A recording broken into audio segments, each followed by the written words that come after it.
Good morning. The C2O4 KMN தாக்கம் என்று தந்திருந்தனால் சரிதானே? அதுல நீங்க சீடன் தாழ்த்தல் தாக்கம் சம்பந்தமாக பார்த்திருப்பீங்க. அதோட ஒவ்வொரு எழுதி அனுப்பியிருந்தார் 48% வருதுன்னு சொல்லி. மற்றவைக்கு என்ன மாதிரி வந்தான்னு எனக்கு தெரியல. வருதா 48%?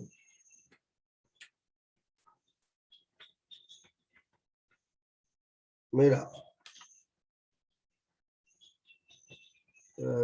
வருமானம் சுருக்குறதே கஷ்டமாக இருக்கும். ஆனால் இந்த மாதிரியான கேள்விகள் செய்யும் போது நான் நிறைய விஷயத்தை எதிர்பார்த்திருந்தேன். இப்ப பாருங்க, கால்சியம் கார்பனேட்டையும் சோடியம் சல்பேட்டையும் கொண்டுள்ள மாதிரி என்று சொல்லப்பட்டிருக்கு. உங்களுக்கு கால்சியம் கார்பனேட்டும் சோடியம் சல்பேட்டும் ஒரு கலவையில இருக்கு. அந்த கலவையில இருக்கிற இரண்டு கூறுகளினதும் மொத்த திணிவு 1.2516 கிராம் என்று சொல்லி தரப்பட்டிருக்கு. கால்சியம் கார்பனேட்டையும் சோடியம் கார்பனேட்டையும் கொண்டது இம்மாதிரி நன்கு கரைக்கப்பட்டு இதில் உள்ள Ca2+ முழுவதும் கால்சியம் ஆக்சலேட்டாக வீழ்வடிவாக்கப்பட்டன்னு சொல்லி. அப்ப கரைக்கிறதுக்கு ஒரு அமிலத்தை பயன்படுத்தினால் கரைக்கலாம். என்னென்று கரைக்கப்பட்டன்னு சொல்லல, கால்சியம் கார்பனேட் கரையாது. நாங்கள் ஒரு அமிலத்தை பயன்படுத்தினோம்னு சொன்னால் கால்சியம் கார்பனேட் முட்டாக கரை. இதுக்குள்ள கால்சியம் ஆக்சலேட்டை சேர்த்தோம்னு சொல்லி சோடியம் ஆக்சலேட்டை சேர்த்தோம்னு சொன்னால் இவரை கரைச்சு முழு Ca2+ எடுத்து அந்த Ca2+ முழுவதும்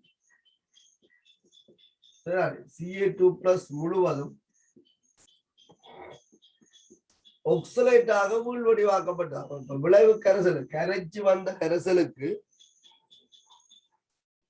Na2C2O4 போன்ற ஆக்சலேட்டை சேர்த்தோம் என்று சொன்னால் கால்சியம் ஆக்சலேட் வீழ்வடிவாகும். அப்ப உங்களுக்கு தெரியும், கூட்டம் 2 ஆக்சலேட்டுகள்ல மிகவும் கரைதிறன் குறைஞ்சது கால்சியம் ஆக்சலேட். அப்ப கால்சியம் ஆக்சலேட் என்ன செய்யும் என்று சொன்னால் நன்றாக வீழ்வடிவாகும். முழு Ca2+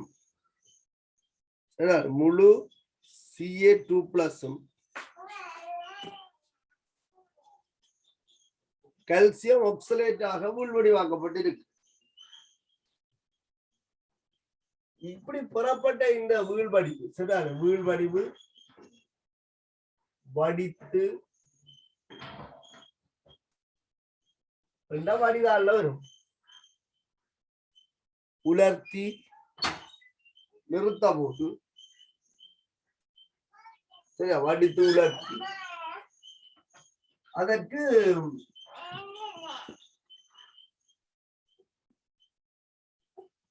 வடித்து உலர்த்தி ஐதான H2SO4 சேர்க்கப்படும். உங்களுக்கு கால்சியம் ஆக்சலேட் ஐதான H2SO4 இந்த H+ பெற்று H2C2O4 ஆக மாறுவதன் மூலம் இந்த கால்சியம் ஆக்சலேட் என்ன செய்யும் சொன்னால் கரையும். கால்சியம் ஆக்சலேட் கரையும். அது நீங்க படிக்கலாம். கால்சியம் ஆக்சலேட் ஐதான H2SO4 சேர்க்கைகளை கரையும். சரி, இவ்வீழ்வடிவு வடித்து உலர்த்தி மீண்டும் H2SO4 கரைத்து H2C2O4 ஆக மாற்று என்றால் கால்சியம் கார்பனேட்ல இருந்த முழு Ca2+ கால்சியம் ஆக்சலேட்டா வருது. அந்த கால்சியம் ஆக்சலேட் முழுவதும் H2C2O4 ஆக வந்துட்டு. சரிதான், அதுதான் சொல்லி இருக்கு. அந்த வீழ்வடிவு வடித்து உலர்த்தினதுன்னு சொல்லி. அப்ப இதுல இருக்கிற ஆக்சலேட் கால்சியம் ஆக்சலேட்ல இருந்து வந்தது. இந்த ஆக்சலேட் தான் KMnO4 நியமிக்கப்படுது. உங்களுக்கு தெரியும் H2C2O4க்கும் KMnO4க்குமான தாக்கத்துல KMnO4 Mn2+ ஆக தாழ்த்தப்பட இது CO2 ஆக உச்சியேற்றப்படும். KMnO4க்கும் H2C2O4க்கும் வீசமானம் 5:2 ஆக இருக்கு. இது 2 கார்பன் 2 இலத்திரனை இழக்க 5 கார்பனும் 10 இலத்திரனை இழக்கும். ஒரு KMnO4 5 இலத்திரனை இருக்க 2 இலத்திரன் சேர்ந்து 10 இலத்திரனை இருக்கு. H2C2O4க்கும் KMnO4க்கும் தாக்க சமன்பாடை சமப்படுத்தினால் வீசமானம் 5:2 வரும். போன வகுப்பில நான் வீசமானப்படி சமப்படுத்தி காட்டியிருக்கேன். அப்ப இதை எழுது. அப்ப இங்க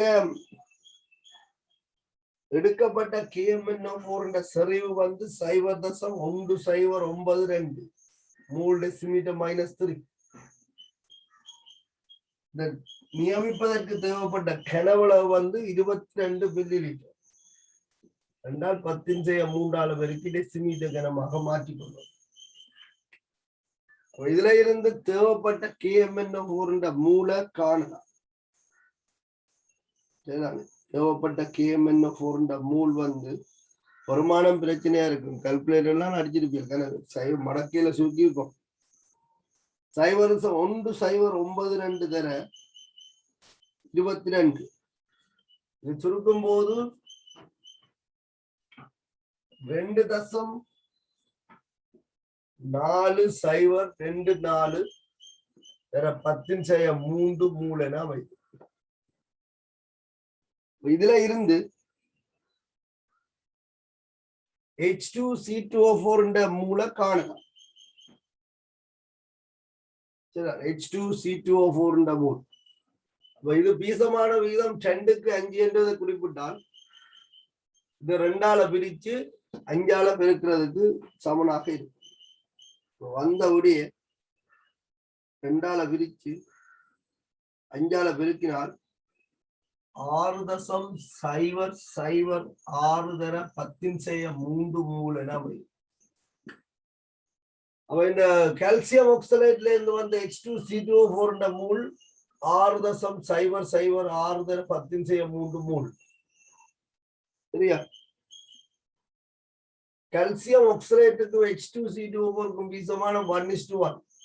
ஆகவே கால்சியம் ஆக்சலேட்டின் மூலம் 6.006 தர 10⁻³ மூல். இதுல இருக்கிற கால்சியம் ஆக்சலேட் தான் இது 6.006 தர 10⁻³ மூல். இதுக்கும் கால்சியம் 2+க்கும் வீசமானம் 1:1. ஆகவே Ca2+ இந்த மூலம் 6.006 தர 10⁻³. இந்த Ca2+ தான் இது 6.006 தர 10⁻³. Ca2+க்கும் கால்சியம் கார்பனேட்டுக்கும் வீசமானம் 1:1. ஆகவே 6.006 தர 10⁻³. அப்படியே ஒரு நூலா பிடிச்சு அந்த நூல்ல இருந்து நகர வேண்டிய KMnO4 தாக்கின H2C2O4 மூல் நேரடியாக கால்சியம் கார்பனேட்டின் மூலுக்கு சமனாக வருது. பீசமானங்கள் எல்லாம் அதுக்கு எல்லாம் பெருக்கப்படும் கூட்டுப்படும் அப்படி எல்லாம் வரும். இப்ப எங்களை கேட்டது இந்த 1.2516 கிராமில இருக்கிற கால்சியம் கார்பனேட்டின் திணிவு 100 வீதம். நான் உங்களுக்கு ஒரு எடுகோள் சொல்லியிருந்தால் இவ்வளவுமே ஒரு குறிப்பிட்ட கனவுல கரைக்கப்பட்டு அதுக்கு முட்டாக தாக்க முடிய விடப்பட்டன்னு சொல்லி என்னன்னா இந்த கேள்விக்கு விட கீழாது. அப்ப கால்சியம் கார்பனேட்ல இருந்து வந்த முழு ஆக்சலேட்டும் ஒக்சாலிக் அமிலமாக மாற்றப்பட்டு KMnO4 தாக்கமடைய அனுமதிக்கப்பட்டிருக்கு. இப்ப நாங்க என்ன செய்யலாம்னு சொன்னால் கால்சியம் கார்பனேட் சார் மூலக்கூற்றுகளினால பெருக்கலாம். உங்களுக்கு கால்சியம் கார்பனேட் திணிவு வேணும். ஏன் திணிவு சதவீதம் கேட்டு கால்சியம் கார்பனேட்டின் மூலர் திணிவு 100 கிராம் மூல் -1 என்று எழுதினால் கால்சியம் கார்பனேட் திணிவை நீங்கள் குறிப்பிடலாம். அது உங்களுக்கு 6.006 தர 10/3 தர 100 0.606 தர 10 கிராம். சரியா? அப்ப உங்களுக்கு கால்சியம் கார்பனேட் திணிவு இப்ப தெரியும். கால்சியம் கார்பனேட் திணிவு தெரியும். 0.606 கிராம். இந்த கலவையின் மொத்த திணிவு தெரியும். அவை பெர்சன்டேஜ் என்பது மொத்த திணிவின் மேல் குறித்த பதார்த்தத்தின் திணிவு தர 100. மொத்த திணிவின் மேல் குறித்த பதார்த்தத்தின் திணிவு தர 100. அதை நீங்கள் சுருக்கினால் கிட்டத்தட்ட 48 வருந்தான். 0.606 கீழ் 1.2516 47.98 வீதம் என்று வருது. கால்குலேட்டர்ல அடித்தார் 47.98 வீதம். இதை நாங்கள் 48 வீதம் என்று சொல்லுவோம்.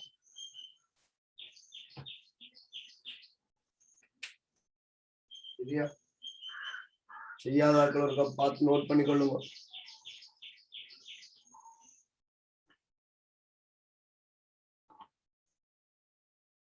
இது ஒரு எஸ்ஏ கேள்வியாக இல்ல ஸ்ட்ரக்சர் கேள்வியாக கேட்கப்படலாம். அவ்வளவு ஸ்டெப் இதுல மறைஞ்சிருக்கு.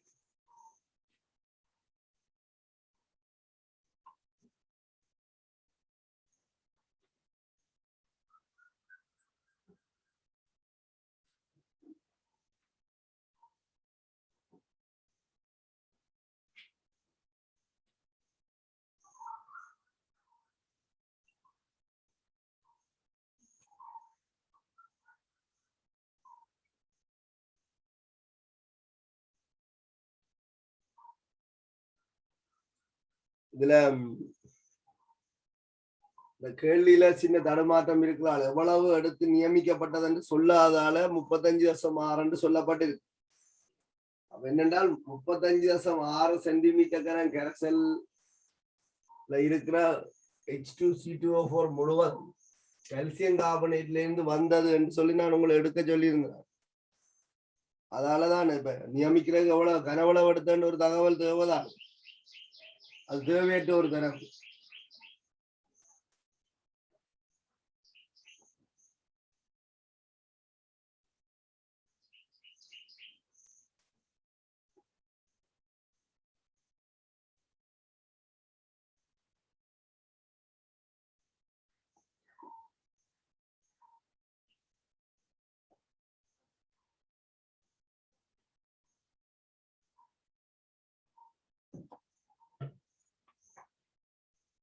சரி, அப்ப கேள்விய பார்க்க பாருங்க. பெரிய கஷ்டமான கேள்வி மாதிரி இருந்துச்சு.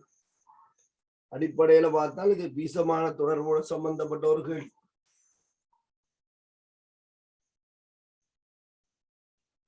இந்த கேள்வியில இருந்து எங்களுக்கு ஒரு விளக்கம் என்னென்றால் Ca2+ அளவை துணிகிறதுக்கு இந்த பரிசோதனை இந்த ப்ரொசீஜர் பயன்படுத்தப்பட்டிருக்கு.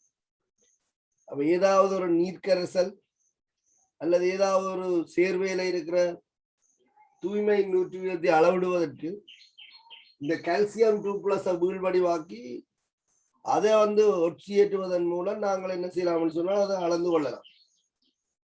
இப்ப நேரடியாக கால்சியம் கார்பனேட்டின் மூளை காண்றது என்றால் அதுக்கு இன்னொரு ப்ரொசீஜர்களால போக வரும்.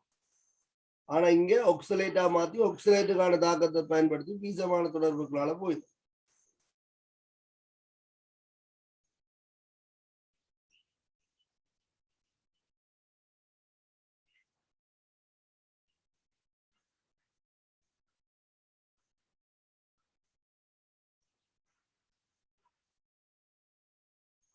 சரி,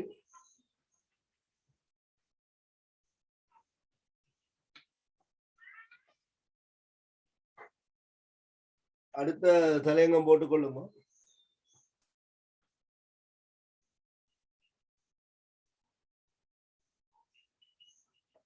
உங்களோட இதுல போட்டிருக்கு தரவு.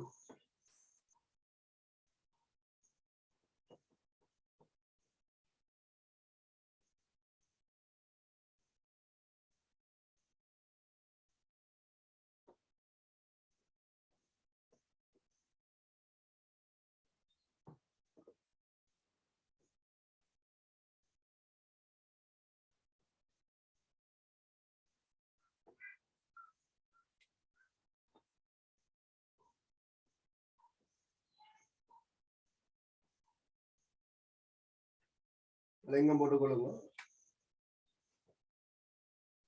ஃபெரஸ் ஃபெரஸ் அதாவது ஒன்றுக்கு மேற்பட்ட கட்டியன்களை தோற்றுவிக்கின்ற சந்தர்ப்பத்தில் தாழ் ஒட்சியேற்ற நிலை கட்டியன்கள் வந்து அஸ் என்ற விகுதி சொல்லால அழைக்கப்படும். ஃபெரஸ், குப்ரஸ், ஸ்டெனஸ் இந்த மாதிரி. உயர் ஒட்சியேற்ற நிலை கட்டியன் இக் என்ற விகுதி சொல்லால பயன்படுத்தணும். ஃபெரிக் அப்படின்னு சொல்லுவீங்க. Fe2+ தான் ஃபெரஸ் என்று சொல்றது. ஃபெரஸ் அயன் கரைசலின் செறிவினை ஃபெரஸ் அயன் கரைசலின் செறிவினை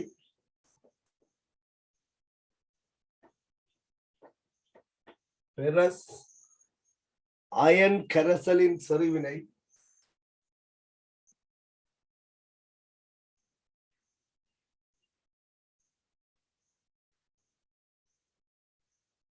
அயன் கரைசலின் செறிவினை அமிலப்படுத்திய பொட்டாசியம் பெர்மங்கனேட் கரைசலை பயன்படுத்தி அமிலப்படுத்திய பொட்டாசியம் பெர்மங்கனேட் கரைசலை பயன்படுத்தி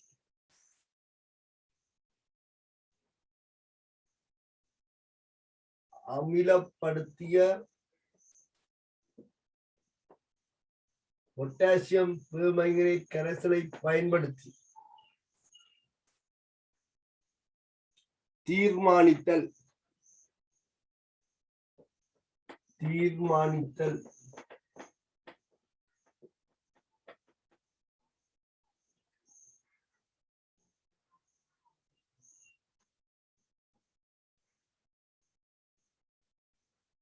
முதலாவது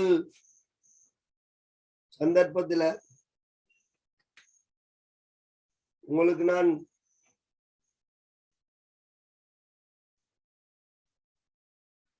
C2O4 2- KMnO4க்குமான பரிசோதனை சொல்லியிருந்தேன். இந்த பரிசோதனையின் ப்ரொசீஜர் பெருசா மாறாது. நியமிப்பு குடுவைக்குள்ள நாங்கள் இங்க செறிவு தெரியாத Fe2+ கரைசலை அளவிக்குள்ள செறிவு தெரிந்த KMnO4ஐயும் எடுத்து அமில ஊடகத்தை ஏற்படுத்துவதற்காக ஐதான் H2SO4 சேர்ப்போம். இங்க Fe2+ வந்து Fe3+ ஆக ஒட்சியேற்றப்படும். முடிவு புள்ளியில நிறமாற்றம் ஏற்படுவதிலே அந்த ஒட்சியேற்ற தாக்கத்தில் ஏற்படுற இடையூறையும் தவிர்ப்பதற்காக சிறிதளவு பொஸ்போரிக் அமிலமும் சேர்க்கப்படும். இந்த நியமிப்பு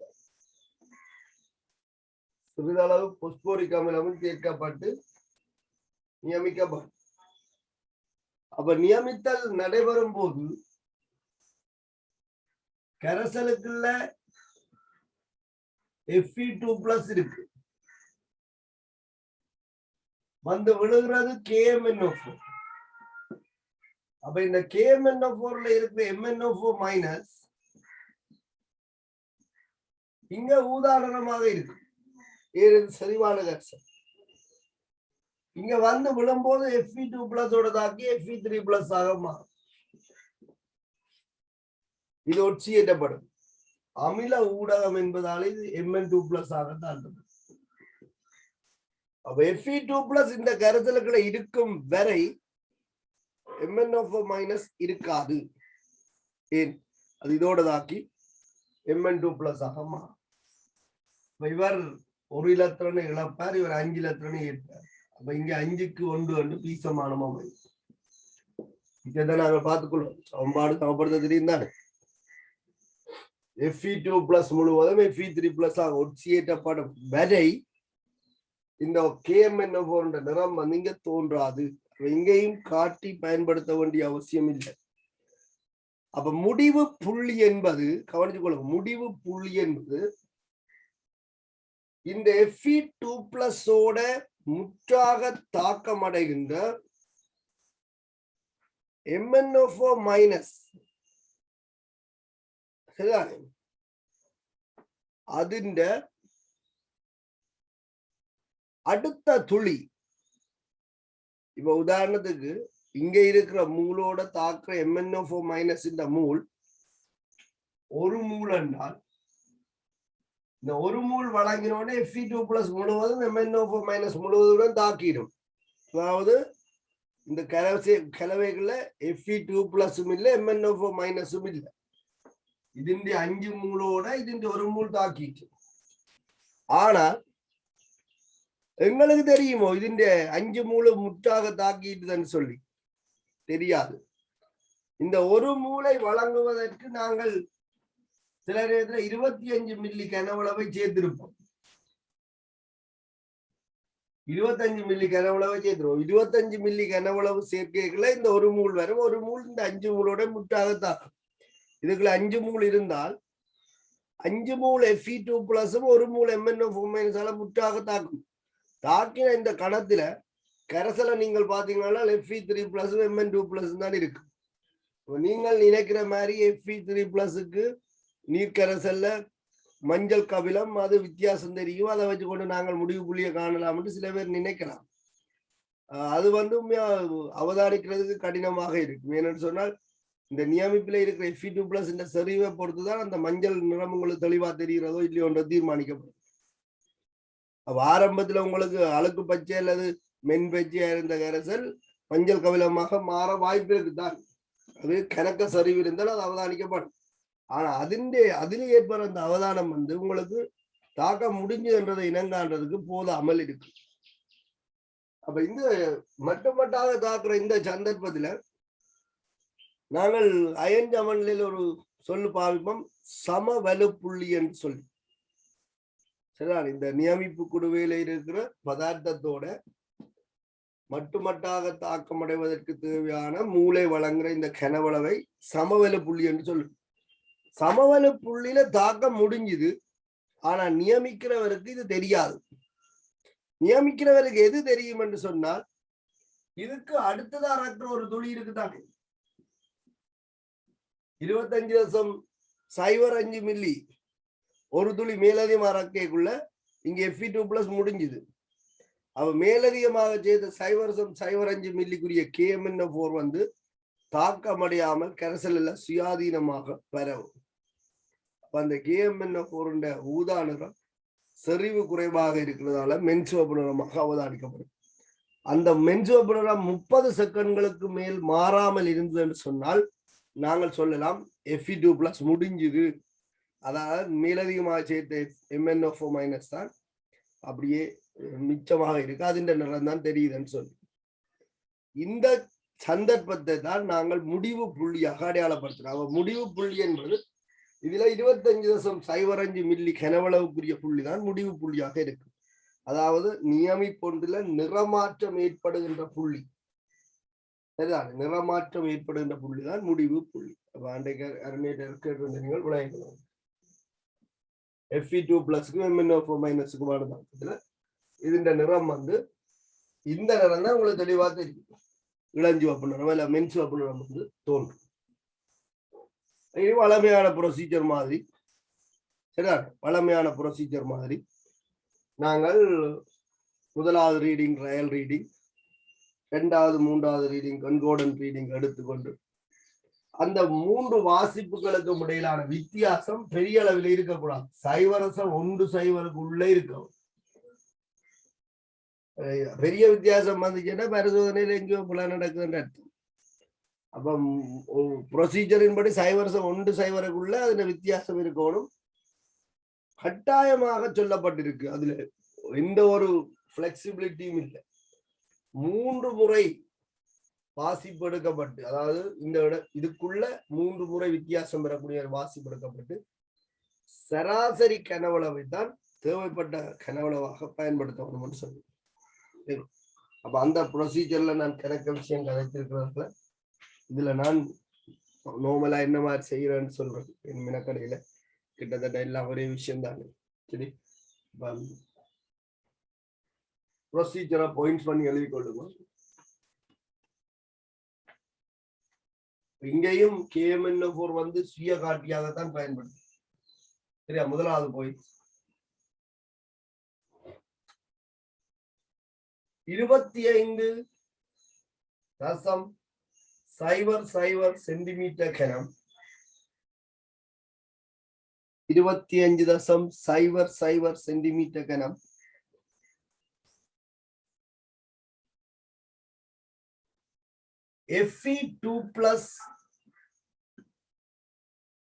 Fe2+ அயன் கரைசலை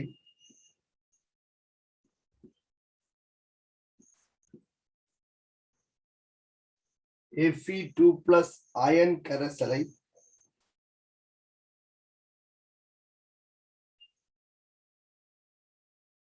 வலுப்பார்த்தல் குடுவைக்குள், வலுப்பார்த்தல் குடுவை என்றது நியமிப்பு குடுவை,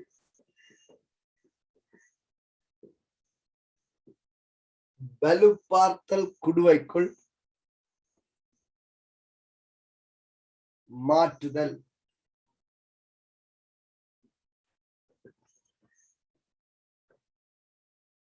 Fe2+ அயன் கரைசலை வலுப்பார்த்தல் குடுவைக்குள் மாற்றுதல்.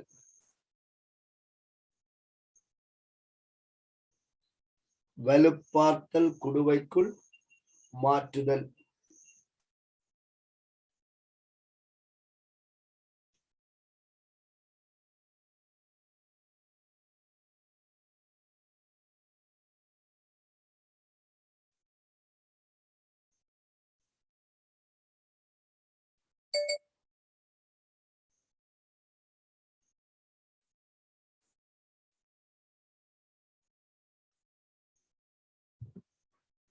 வலுப்பார்த்தல் குடுவைக்குள் மாற்றுதல். அடுத்த பாயிண்ட்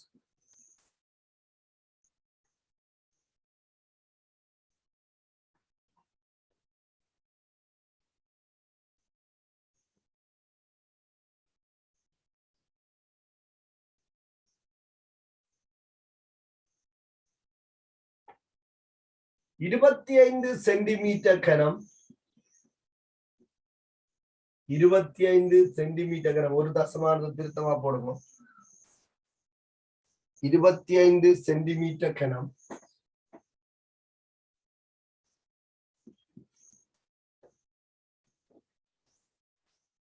2 மூல் டெசிமீட்டர் -3, 2 மூல் டெசிமீட்டர் -3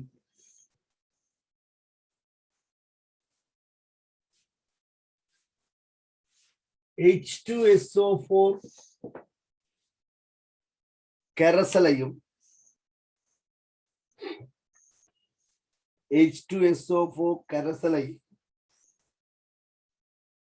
5 சென்டிமீட்டர் கனம்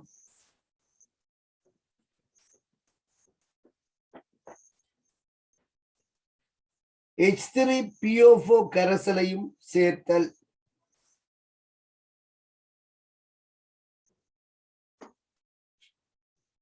நீங்கள் நியமிப்பு குடுவைக்குள்ள Fe2+ எடுத்து அமில ஊடகத்தை ஏற்படுத்துவதற்காக H2SO4 சேர்க்கிறீங்க.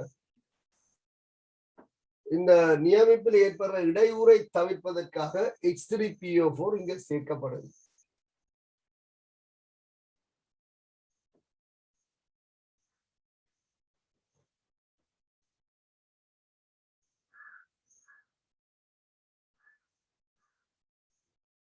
அடுத்த போய்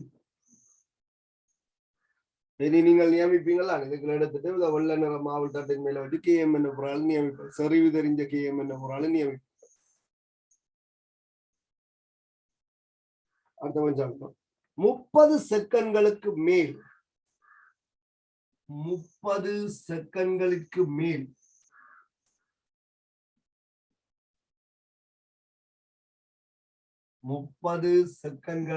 மேல்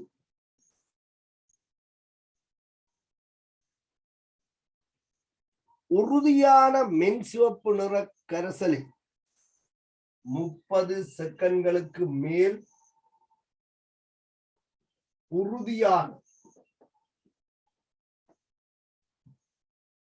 உறுதியான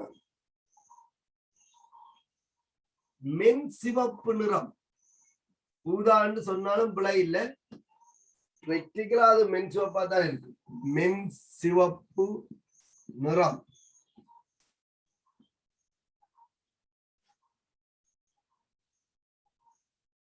கரைசலில் காணப்படும் வரை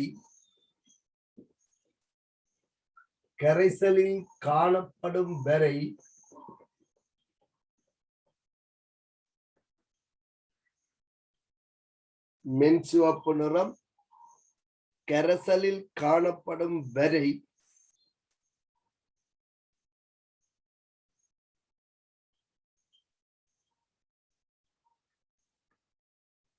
முப்பது செகண்ட்களுக்கு மேல் உறுதியான மென்சிவப்பு நிறம் கரைசலில் காணப்படும் வரை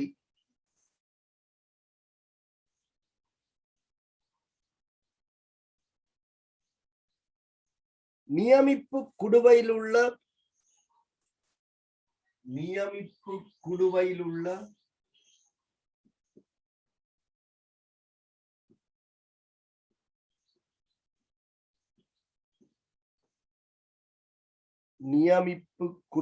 உள்ள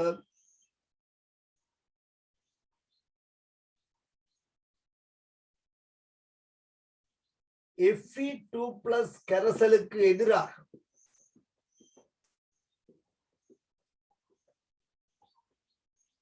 Fe2+ கரைசலுக்கு எதிராக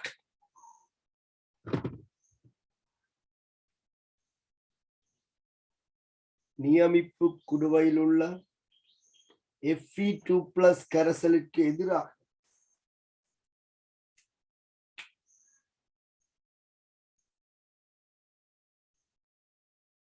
அளவியில் உள்ள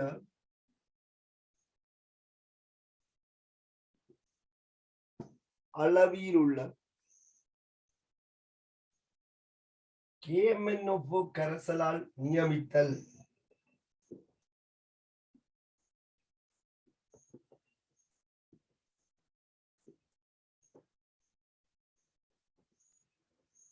உங்களுக்கு இதுல சொல்லப்பட்டிருக்கிற விஷயம் என்னன்னா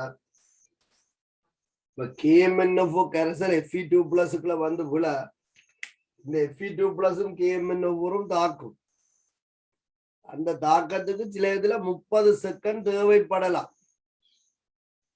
அப்ப நாங்கள் 30 செகண்டுக்குள்ள இது இளஞ்சிவப்பு நிறமாக தான் இருக்கும் அல்லது மென்சிவப்பு நிறமா இருக்கும் மென்சிவப்பு நிறம் வந்துட்டு நியமிப்பா நிறுத்தலாது ஏனென்று சொன்னால் தாக்கம் நடக்கிறதுக்கு ஒரு நேரம் தேவைப்படுது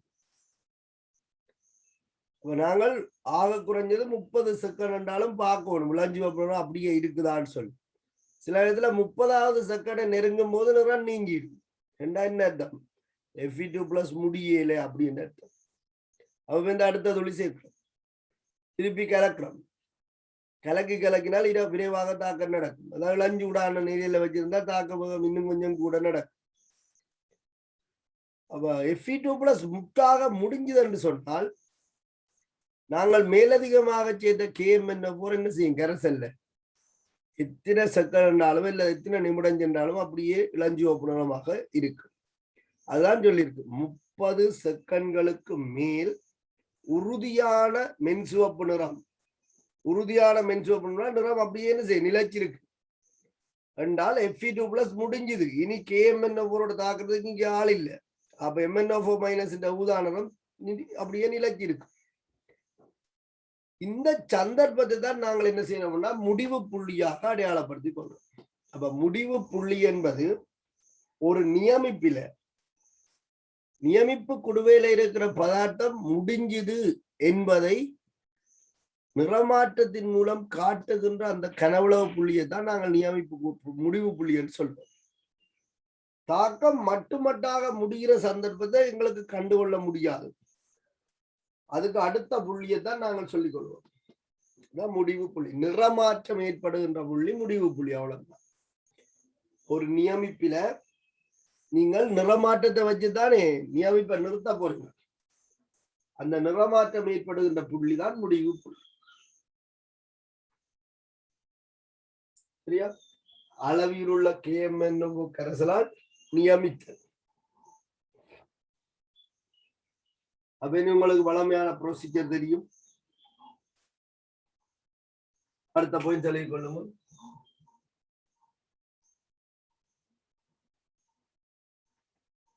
இந்நிலையில் அளவி வாசிப்பை பதிவு செய்தல். இந்நிலையில் அளவி வாசிப்பை பதிவு செய்தல். இந்நிலையில் அளவி வாசிப்பை பதிவு செய்தல்.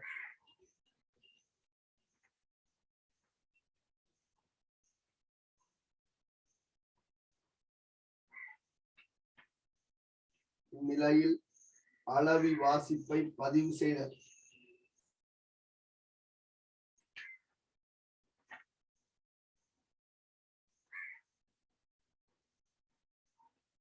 அடுத்த பாயிண்ட்,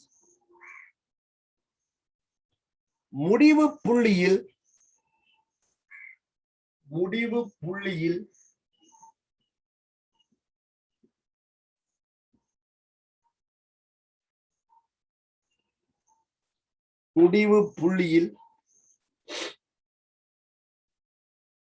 அளவி வாசிப்பு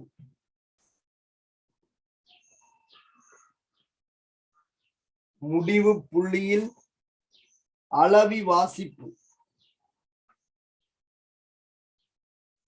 0.10 சென்டிமீட்டர் கனம். 0.10 சென்டிமீட்டர் கனத்திற்குள் கவனித்துக்கொள். வேறுபாடு பெரிய அளவில் இருக்கக்கூடாது.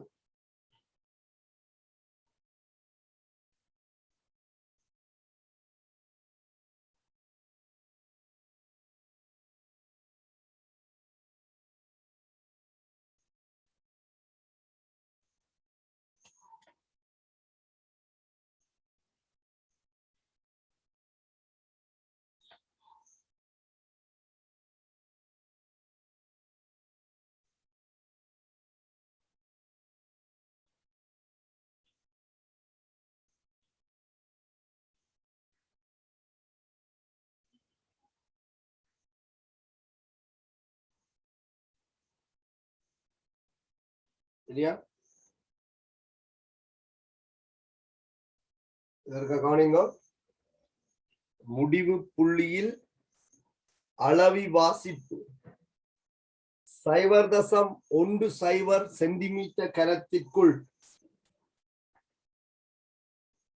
0.10 சென்டிமீட்டர் கனத்திற்குள் வேறுபடும் வரை, பெரிய அளவில் வேறுபாடு வரக்கூடாது, இதுக்குள்ள வேறுபாடு இருக்கும், வேறுபடும் வரை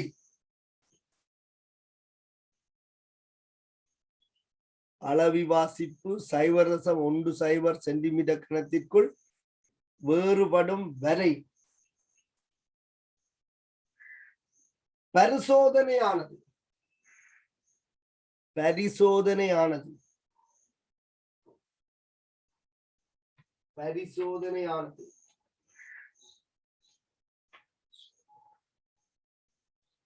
மூன்று தடவைகள் திரும்பவும் செய்யப்படல் கட்டாயமானதாகும். அண்டர்லைன் பண்ணி வச்சுக்கோ.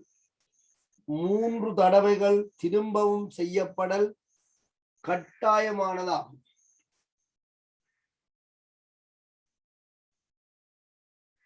மூன்று தடவைகள்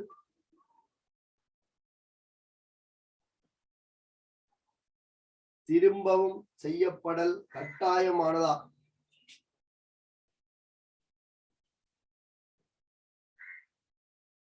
3 தடவைகள் திரும்பவும் செய்யப்படல் கட்டாயமானதா?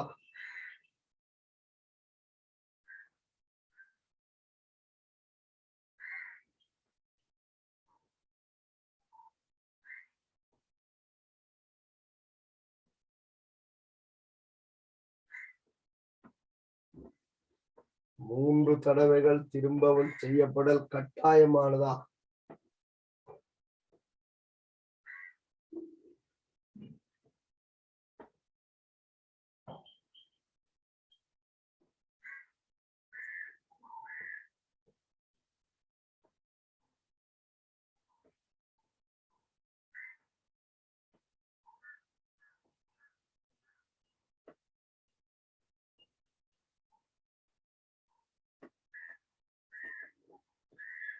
சரியா? அடுத்த லாஸ்ட் ஒன். கணிப்பிற்கு சராசரி வாசிப்பினை எடுத்துக் கொள்ள வேண்டும். கணிப்பிற்கு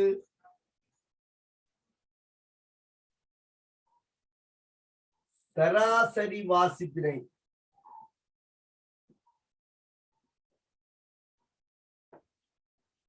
எடுத்துக் கொள்ளல் வேண்டும்.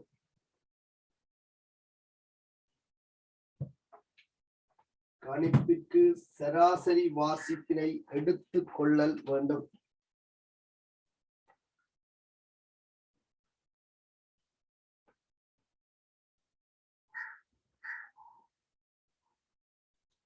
கணிப்பிற்கு சராசரி வாசிப்பினை எடுத்துக் கொள்ளல் வேண்டும். இந்த அட்டவணையை முதல் போட்ட அட்டவணை மாதிரி முதலாம் வாசிப்பு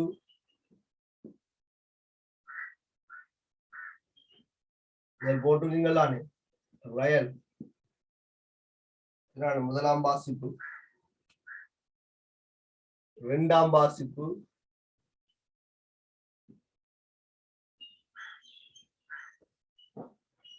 மூன்றாம் வாசிப்பு,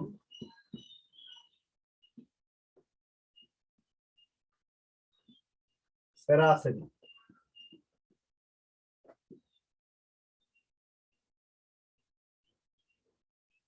இங்க பயன்படுத்திய கேம் என்ன ஒரு கனவன்.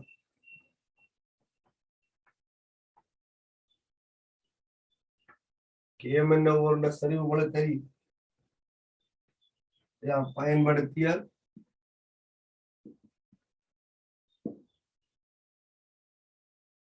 நியம போடுது. நியம KMNO4 கனவளம். KMNO4 சரி உங்களுக்கு தெரியும். KMNO4 கனவளம்.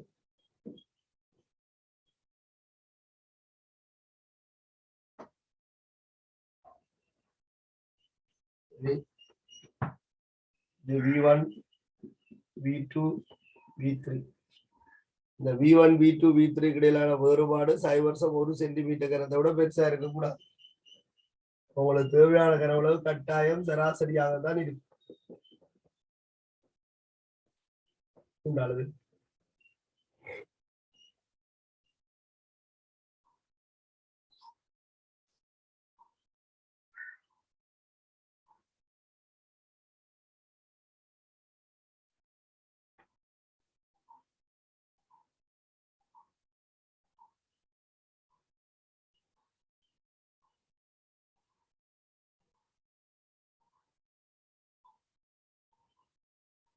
இங்க பயன்படுத்தின KMNO4 சரிவை 0.02 என்று வச்சுக்கொள்ளும். உங்களுக்கு இந்த BVAR பரிசோதனையில் அளவிடப்படும் சரிவு தெரியும். KMNO4 மூல் காணலாம். Fe2+ KMNO4 சமானம் 1:5. Fe2+ 5 KMNO4 கொண்டு 5 கொண்டு வரும். மற்ற பக்கத்தால் KMNO4 5 மடங்கு மூல Fe2+ இருக்கு. எடுத்து Fe2+ கனவளவு 25 சென்டிமீட்டர் கனம். மூலும் கனவளவும் தெரியும் என்பதால சரிவு அறியப்படும். சரி, அடுத்தது கணிப்புகள் என்று போடுங்க. கணிப்புகள்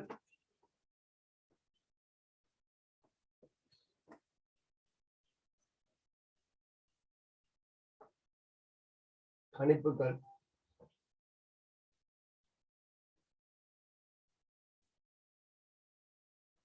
நீங்கள் Fe2+க்கும் MnO4- அரியன் தாக்கம் எழுதி அமில ஊடகத்துக்கு ஏற்ற மாதிரி தாக்கத்தை சமப்படுது. சரியா? நான் உங்களுக்கு ஒரு சீட்டல் முறையில தாக்கத்தை சமப்படுத்தி காட்டுறேன். Fe2+ Fe3+ ஆக ஒட்சியேற்றப்படுது. MnO4- Mn2+ ஆக தாழ்த்தப்படுது. ஒரு Fe2+ Fe3+ ஒட்சியேற்றப்படுக ஒரு இலத்திரனை இழக்கும். இது ஒரு இலத்திரனை இழக்கும். இது +1 இருந்து +2 வரைக்கும் 5 இலத்திரனை ஏற்கும். அப்ப ஏற்கிற இலத்திர இலத்திரன் எண்ணிக்கை சமனாக இருக்கக்கூடிய மாதிரி சமப்படுத்தினா 5க்கு 1 பேர். அடுத்து நாங்கள் ஒட்சிஜனை சமப்படுத்த தாக்கில 4 ஒட்சிஜன் இருக்கு. அப்ப நாங்கள் இதுல 4 நீர் போடும். ஹைட்ரஜனை சமப்படுத்தணும். 8H+ போடும். இப்ப உங்களுக்கு தாக்கம் அநேகமாக சமப்பட்டிருக்கு. ஏற்றத்தையும் 10 இதுல 8 18 ஒரு மைனஸ் இருக்கு. அப்ப 17 தாக்கியின் பக்கம் இருக்கு. இதுல 15 இதுல 2 17+ இருக்கு. தாக்கியிலும் விளைவிலும் 17 இருக்கு. சரியா?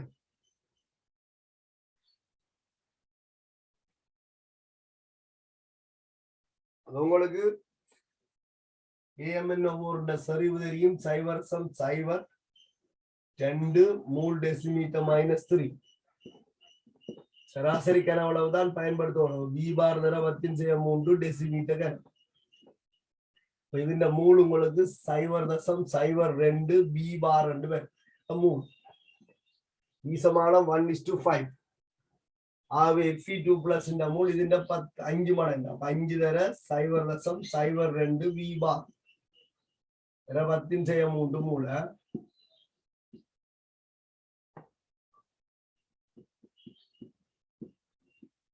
உங்களுக்கு என்ன வேணும்? இந்த ஃபெரஸ் அயனின் செறிவு வேணும். ஃபெரஸ் அயனின் செறிவு C N/V. Fe2+ இந்த மூல் கண்டுட்டீங்க. இதுல V பார் பரிசோதனையில் அளவிடப்பட்டது. அப்ப அது உங்களுக்கு தெரியும். மூல் கண்டுட்டீங்க. அப்ப Fe2+ இந்த செறிவு மூல் 5 தர 0.02 V பார் தர 10⁻3. சரியா?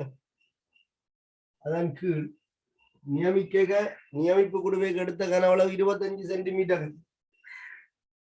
25 சென்டிமீட்டர். 2 சென்டிமீட்டர் கனத்தை டெசிமீட்டர் கனமாக்குறது 10⁻3 அளவு இருக்கு. மூலின்கள் கனவளவு. உங்களுக்கு இதை நீங்க என்ன சார்ட் அவுட் பண்றது உங்களை பொறுத்தது. 10⁻3 பட்டு பண்ணும். இந்த 5 இந்த 25 பட்டா கீழே ஒரு 5 வரும். V பார் நீங்கள் பரிசோதனையில் அளந்த பெருமானம். ஆகவே இதுல ஒரு தெரியா கணியம் இல்லை. எல்லாம் தெரிஞ்ச கணியம். ஏற்கனவே சொன்ன மாதிரி V பாரை பரிசோதனையில் அளவிட்ட பெருமானம் பிரதியிடுவதன் மூலம் ஃபெரஸ் அயன்கள்ட்ட சரிவு அறியப்படும். சரியா?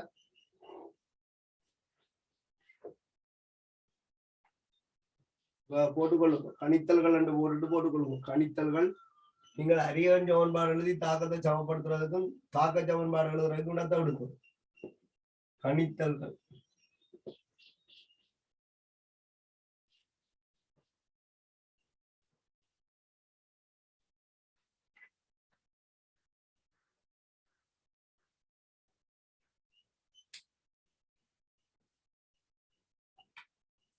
சரியா? இதுல சொன்ன எழுதி கொள்ளுங்க. V பார் பரிசோதனையில் அளவிடப்பட்ட பெருமானம்.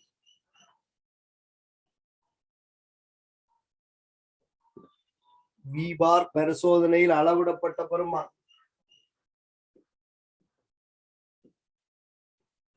அல்லது கணிக்கப்பட்ட பெருமானம் எல்லாம் V1 V2 V3 இருந்து கணிச்சாங்க. V பார் பரிசோதனையில் கணிக்கப்பட்ட பெருமானம்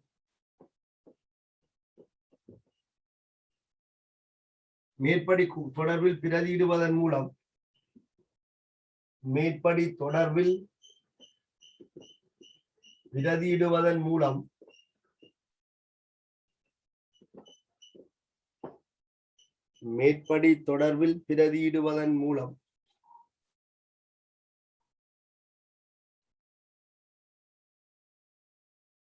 Fe2+ இன் செறிவை கணிக்க முடியும். Fe2+ இன் செறிவை கணிக்க முடியும்.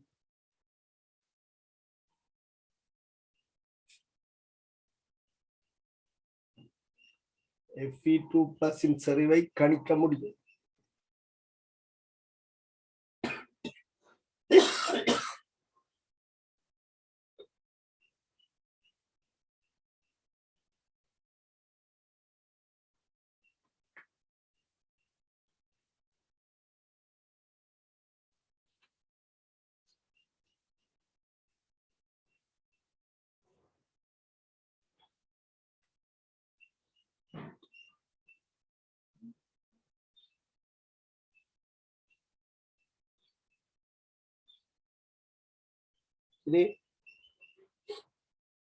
இந்த பரிசோதனையில நீங்கள் Fe2+ அயன் கொண்ட கரைசலை தான் KMN பொறால நியமிக்க போறீங்க.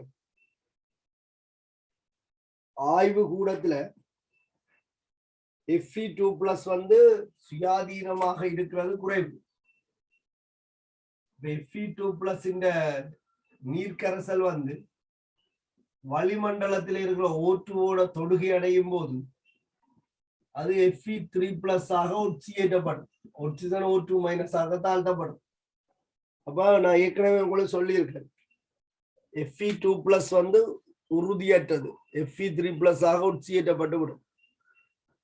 இப்ப இந்த பரிசோதனைகள்ல நீங்கள் Fe2+ எடுக்க வேணுமாக இருந்தால் புதிதாக தயாரிக்கப்பட்ட Fe2+ கரைசலை எடுக்கணும். புதிதாக தயாரிக்கப்பட்டன்னு சொன்னால் அமோனியம் இரும்பு சல்பேட்டாக நீரேற்றப்பட்ட பளிங்காக இரும்பு Fe2+ ஒரு சேர்வை வந்து ஆய்வு கூடத்துல இருக்கு. அமோனியம் இரும்பு சல்பேட் அது நீரேற்றப்பட்ட பளிங்காக இருக்கு. நீங்கள் சில கேள்விகள்ல சில இதுல பார்த்துருக்கீங்க. அதுல இருக்கேங்க அதை வழியில இருக்கிற O2ஆல ஒட்சியேற்ற முடியாது, பாதுகாப்பாக இருக்கும் Fe2+ ஆக. அந்த திண்மத்தில இருந்து கரைச்சிங்கள் என்று சொன்னால் உடனும் தானே கரைக்கிறீங்கள். அப்ப அது Fe2+ ஆக இருக்கிறத உறுதிப்படுத்தி கொள்ளலாம். அதனால FeSO4 என்று எங்கேயாவது ஒரு இடத்துல குறிப்பிடப்படும் போது புதிதாக தயாரிக்கப்பட்ட ஒரு சொல்லு அநேகமாக பாவிக்கப்படும். காரணம் FeSO4 புதிதாக தயாரிக்காமல் நீண்ட நாட்களுக்கு முன்னர் தயாரிக்கப்பட்டிருந்தால் அது FeSO4 ஆக 100% இருக்காது. அதுல உள்ள Fe2+ கொஞ்சம் என்ன செய்ய முடியாது, Fe3+ ஆக மாறிடும். அப்ப நாங்கள் எடுத்தது Fe2+ தான் என்றதை எங்களால் என்ன செய்யலாதுன்னு சொன்னால் உறுதிப்படுத்த முடியாது. அதனால புதிதாக தயாரிக்கப்பட்ட ஒரு சொற்பதம் வந்து இங்க பயன்படுத்தப்படும். ஏதாவது ஒரு சந்தர்ப்பத்திலே Fe2+ பற்றி கதைக்கிறதா இருந்தது. உங்களுக்கு Fe2+ தான் வேணும்னு சொன்னால் புதிதாக தயாரிக்கப்பட்ட இதை நாங்கள் பயன்படுத்திக் கொள்ளவும்.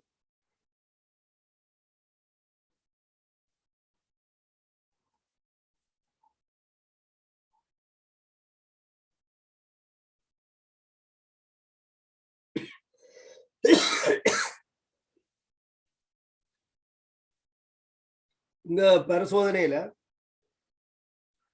நாங்கள் வெப்பப்படுத்துறதால கரைதிறனை அளவிட வரையில்லை.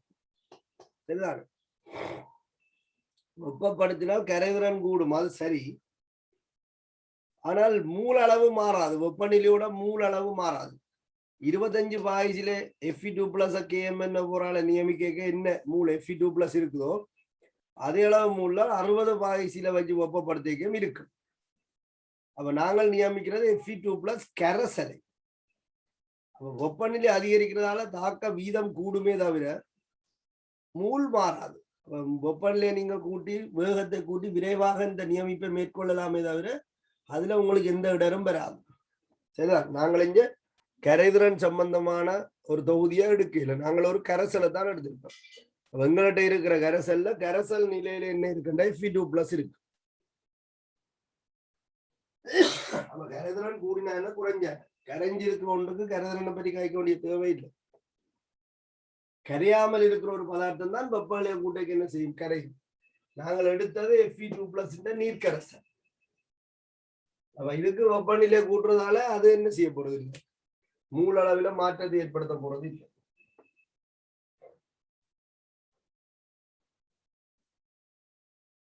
இங்க உடனடியாக தயாரிக்கப்பட்ட Fe2+ கரைசல்லாம் பொதுவாக பயன்படுத்தப்படுறது. ஏன்னா அது Fe2+ ஆக இருக்கிறத உறுதிப்படுத்துவதற்காக.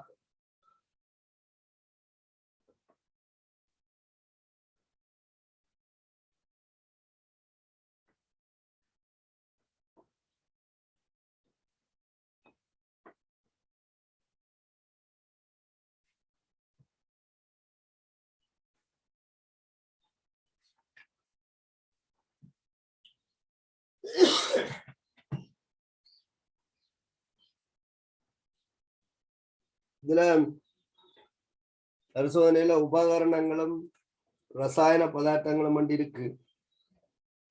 உங்களுக்கு உபகரணங்கள் நியமிப்புக்கு தேவையான உபகரணங்கள் அங்க எழுதின அவ்வளவு உபகரணங்களும் வரும். இந்த ரசாயன பதார்த்தங்கள்லாம் FeSO4 திண்மம். ஏன் அதை கரைச்சுதான் நீங்க Fe2+ கரைசல் எடுக்க போறீங்க. புதிய பொதி என்று சொல்லி தரப்பட்டிருக்கு. சரியா? FeSO4 திண்மம். திண்ம நிலையில FeSO4 கொஞ்சம் பாதுகாப்பாக இருக்கும். அதுவும் புதிய பொதி என்று சொல்லி பேக்கெட்டுகளை போடப்பட்டது என்றால் நான் சொன்ன மாதிரி உடனடியாக தயாரிக்கப்பட்டது. அப்ப FeSO4 கனநாள் அங்கே லேப்ல பிஞ்சு தொங்கி போய் கிடந்து மூடி திறந்து இருந்துச்சு என்றால் அது FeSO4 இருக்கா. அடுத்தது KMnO4 கரைசல். ஒரு பரிசோதனை இந்த ப்ரொசீஜர்ல கடைசியா சொல்லக்கூடாது, நான் தேவையானது தான் தான். KMnO4 கரைசல் 0.02 மூல் டெசிமீட்டர் -3ல 250 சென்டிமீட்டர் கனம் போதும் என்று சொல்லியிருக்காங்க.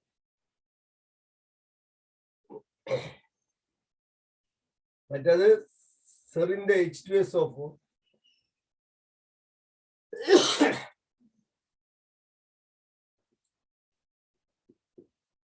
அதே போல H3PO4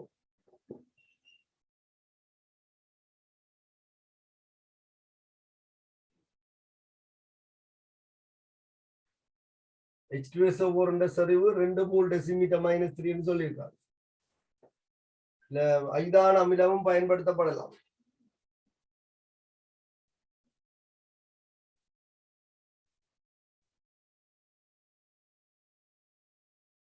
காட்சி வருத்தனி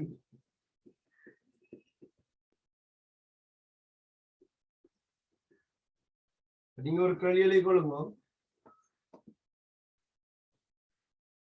0.02 மூல் டெசிமீட்டர் -3 250 சென்டிமீட்டர் கனம். 0.02 மூல் டெசிமீட்டர் -3 250 சென்டிமீட்டர் கனம். KMnO4 கரைசலை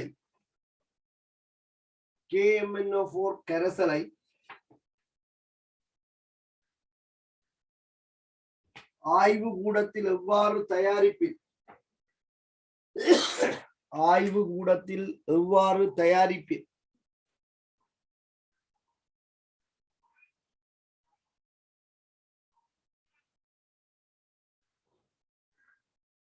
இந்த 2 பரிசோதனைகளையும் பெற்றுக்கொண்ட அறிவை பயன்படுத்தி செய்யக்கூடிய கேள்விகளை நான் கொஞ்சம் போட்டு விடுறேன். இதுதானே உங்களுக்கு புதன்கிழமை இன்ஆர்கானிக் எக்ஸாம் நடக்கும். நேற்று நான் வைக்கலாம் போயிட்டேன் என்றால் 21க்கு ஒரு எக்ஸாமை வச்சதாலும் உங்களுக்கு வைக்கலாம் போயிட்டு புதன்கிழமை 6 மணிலேருந்து எக்ஸாம் எழுதக்கூடிய மாதிரி இருக்கும். SP கம்ப்ளீட்டடா இருக்கும். சரிதானே? ஓகே, சரி, ஓகே.